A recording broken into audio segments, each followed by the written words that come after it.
Bom dia, boa tarde, boa noite, pessoal. Tudo bem com vocês? Espero que sim. Dando continuidade às nossas aulas, a gente vai começar ionização e dissociação lá na página 23, tá? E para quando a gente fala de ionização e dissociação, a gente está falando dos ácidos e bases, né? E temos que falar da teoria de Arrhenius, tá? Ela foi criada pelo químico sueco August Arrhenius. E os experimentos deles na área, ele constatou que alguns tipos de substâncias seriam capazes de formar íons e, como isso, estavam relacionados à condutividade elétrica. A gente sabe que a formação de íons, alguns compostos formam aquela nuvem de íons, né, a nuvem eletrônica. Então, você tem a capacidade de condutividade elétrica pela própria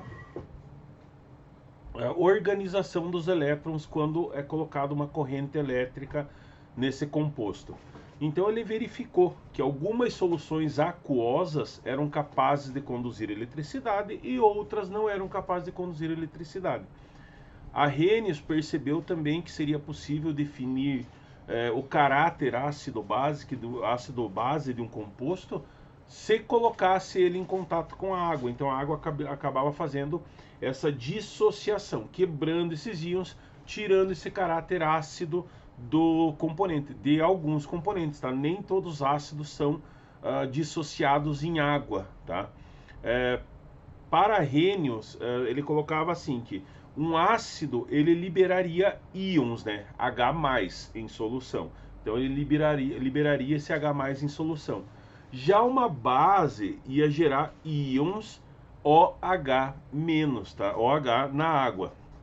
Então você tinha essa diferenciação quanto à liberação de íons. Um ácido iria liberar os íons H+, quando ele é colocado numa solução, né? Já uma base iria gerar íons OH em contato com a água, tá? A partir de suas observações, você teve... Então, a partir dessas observações de Arrhenius, ele formulou, né, definições para ácido, bases e sais. A teoria da dissociação iônica de Arrhenius, como ele estudou essa condução de eletricidade, né, em soluções aquosas, e ele colocou isso nos experimentos utilizando sal e açúcar em água, tá? Ponto, só isso daí. Pegou o frasco com água e sal e com água e açúcar. Foi isso daí que ele colocou nas observações dele, tá?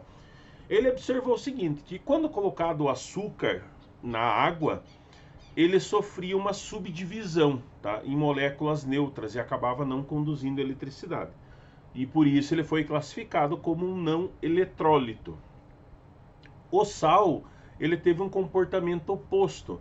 Ele se subdividiu, né, ele se dissociou na água em partículas eletricamente carregadas, que são denominadas de íons. E fez com que, por aquela solução aquosa, o sal e a água, ocorresse a passagem de uma corrente elétrica. Então, como eu coloquei ali para você exemplificar, ele colocou um fio nessa solução, né? Dentro dessa solução aquosa de água com sal e de água com açúcar, e acabou passando eletricidade. Ali vocês podem ver bem na página 23 da apostila, tem bem o experimento que ele fez, tá? Dentro desse meio, e foi simplesmente aquilo ali que ele fez. Então ele viu que a água com o sal passava eletricidade e a água com açúcar não passava eletricidade. Por isso ele foi classificado como eletrólito, tá? Os componentes que não são eletrólitos são espécies moleculares, enquanto os eletrólitos podem ser substâncias moleculares ou iônicas, né? Que liberam íons, né? Partículas eletricamente carregadas. A ionização e a dissociação iônica, ela acabou ocorrendo assim, os íons livres dessa solução, elas surgem dessa ionização de substância molecular ou da dissociação de substância iônica.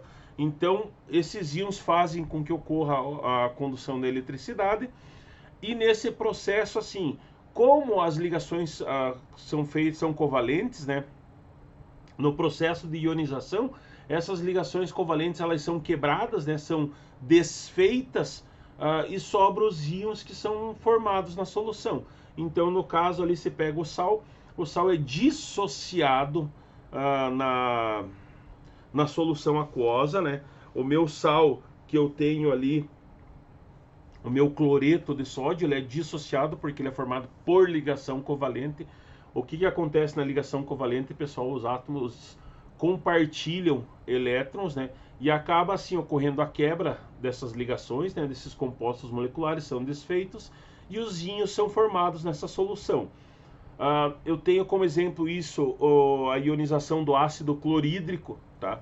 O ácido clorídrico ele possui um hidrogênio ionizável porque ele é a ligação de um hidrogênio com um cloro, tá? Eles vão compartilhar aquela ligação. Lembra lá pela tabelinha periódica o meu hidrogênio como que é a ligação na última camada de valência dele?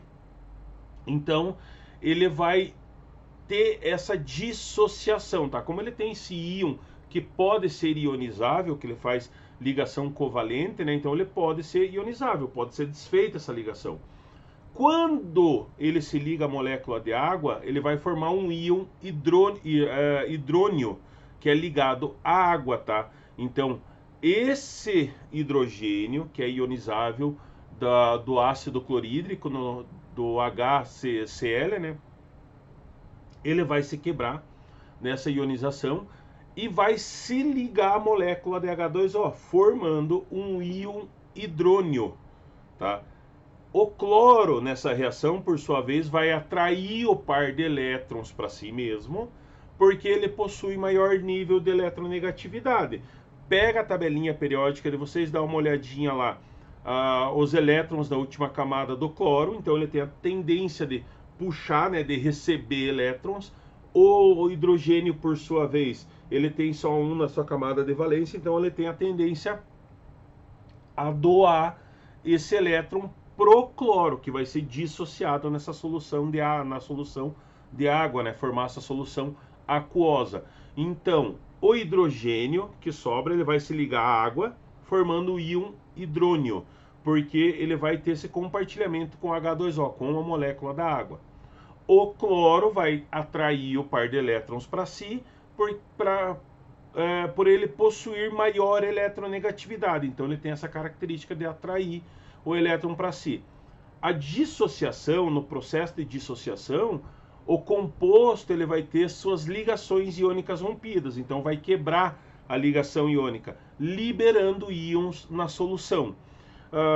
Como exemplo, você tem essa dissociação do sal ali, né, do NaCl. Então ocorre da seguinte forma: eu vou ter o NaCl, o meu sal de cozinha, vou adicionar na água. A água vai fazer a reação. Vai sobrar o quê? Vai sobrar o meu Na, o meu sódio, né? Como o polo positivo da água é H+, ele envolve ânions, né, com carga negativa, formados nessa dissociação. Já o polo negativo, o O2, é atraído pelos cátions, pela carga positiva que é gerada. Então ele vai ficar naquela composição lá. Eu vou colocar o meu sal de cozinha, o NaCl, em água. A água vai fazer a reação, vai sobrar o meu Na e o meu cloro, tá? O Na positivo, porque ele envolve ânions, né? Ele vai ficar com carga negativa, com carga positiva. E o meu Cl vai ficar com carga negativa, porque ele é atraído por esses cátions, né, que são gerados nesse meio.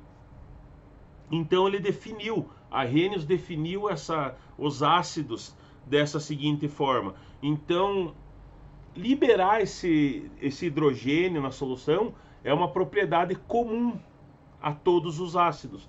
Qualquer ácido que entra em reação uma solução aquosa, ele acaba liberando esses hidrogênios para o meio, tá? Claro que a constatação das bases, né, que foram olhadas, né, observadas por Arrhenius, também teve essa conjuntura. Enquanto os ácidos liberam o H+, tá? As bases que fazem a dissociação nessa solução, elas vão produzir um íon com carga negativa, o ânion hidróxido, tá? Elas vão produzir uma hidroxila, o OH-.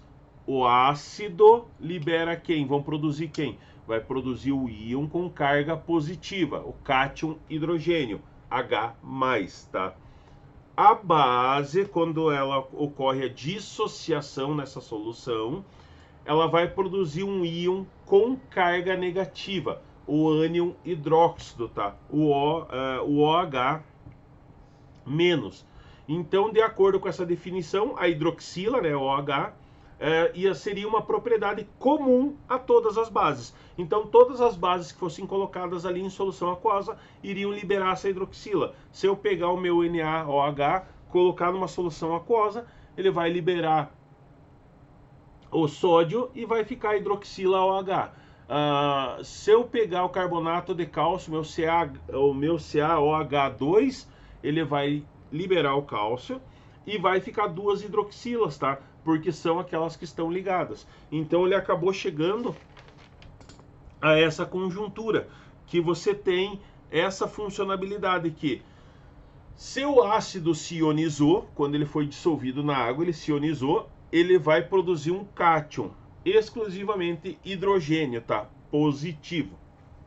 A base, ela se dissociou, ela vai produzir quem? Ela vai produzir o ânion, a hidroxila, o meu OH negativo. Certo, pessoal? Tranquilo? Acompanha o material ali, eu garanto que vocês vão conseguir compreender bem, mas não tem nenhum segredo. Colocou em solução aquosa, quem é ácido vai liberar o hidrogênio. Ele acaba liberando o hidrogênio, então ele vai se tornar esse íon positivo, né, o meu H positivo. As bases vão se dissolver nessa solução e vão produzir íons com carga negativa. A minha hidroxila, o meu OH-, tá, pessoal? Certo? Dentro disso, nós temos ainda os pressupostos levantados por Arrhenius para os sais, tá? Que foram as soluções propostas por Arrhenius. Os sais, eles são compostos que em solução, eles vão liberar pelo menos um cátion diferente de hidrogênio mais, tá? E um ânion diferente de OH-. Ou seja, ele vai liberar um hidrogênio e uma hidroxila OH, tá? Então você tem essa dissociação, porque a reação entre um ácido e uma base de Arrhenius, ela tem como produto sal e água, tá? Então se eu pegar isso, eu pegar o meu hidróxido de cloro e o meu sal, né, o meu cloreto de sódio, ele vai ocorrer essa solução e ele vai produzir o meu NaCl mais água, porque ele vai reagir dessa forma, ele vai liberar uma hidroxila e um hidrogênio que vai formar o quê? Vai formar água, porque a minha água é H2O, são duas moléculas de hidrogênio, uma de oxigênio. Então essa reação entre um ácido e uma base proposta por Arrhenius, ela tem como essa condição, ele tem como produto sal e água, tá? Então isso é chamado de neutralização. Então alguns ácidos você consegue neutralizar ele em compostos aquosos. Tudo vai depender da composição desse ácido. Então essa ionização é a reação química que origina íons a partir de substâncias moleculares que são colocadas na água, tá? Porque ele vai ocorrer, isso ocorre a dissociação e vai ocorrer a neutralização desse composto. Então a gente pode falar que a ionização, ela é o processo de formação de íons.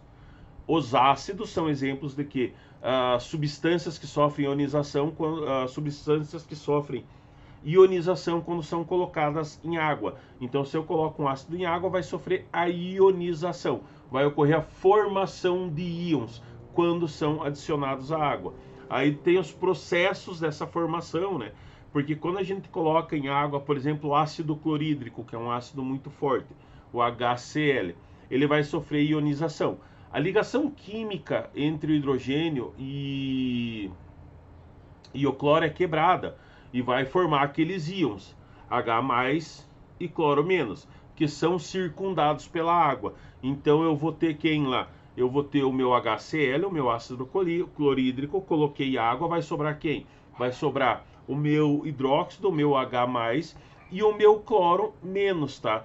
Porque assim, o hidrogênio perdeu um elétron. Lembra que ele tem um elétron na camada de valência, então ele perdeu, ele tem a tendência a perder esse elétron. O cloro, como tem mais elétrons na última camada de valência, ele tem a tendência a receber esse elétron.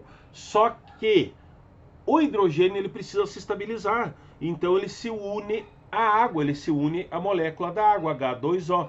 Então a reação de ionização do ácido clorídrico, ela também pode ser representada da seguinte forma, tá? Ela pode ter lá, põe o meu ácido clorídrico, o meu HCl, mais água, né, mais H2O, vai ocorrer a reação. O que que vai sobrar? Vai sobrar H3O positivo, mais o meu cloro negativo, porque aquele hidrogênio que se dissociou vai ter que fazer ligação, tá? Então ele vai fazer ligação com a molécula da água. Então a gente observa a formação de um cátion hidrônio, que é o meu H3O. Resultado da união do hidrogênio com a molécula de água H2O. É bom ressaltar sim que nesse exemplo o cloro ele vai receber o elétron, porque ele é aquele elemento mais eletronegativo. Como ele tem mais elétrons na última camada de valência, ele tem o que? Ele tem a tendência a receber, porque ele atrai com uma maior facilidade os elétrons para si do que o hidrogênio. O hidrogênio tem uma dificuldade maior de atrair os elétrons para si, porque ele tem um elétron na última camada de valência. Então ele tem a tendência a doar, tá? Ele tem essa tendência a doar.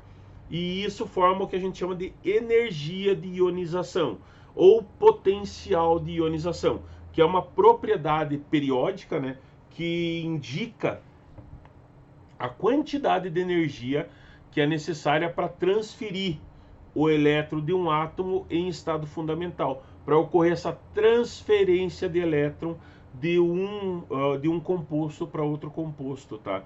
Então isso, a dissociação é aquele fenômeno físico, não é uma reação química, ela é referida à liberação dos íons já existentes. A gente sabe que as ligações entre as moléculas geram esses íons que são estáveis, por isso que ocorre a formação da nuvem eletrônica.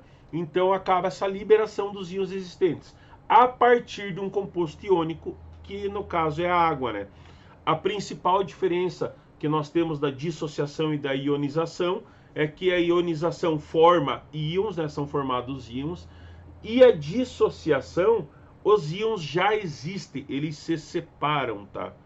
O processo de dissociação ocorre apenas em sais e bases, que é o exemplo do NaCl, né, do sal de cozinha, do meu cloreto de sódio, que é o sal de cozinha.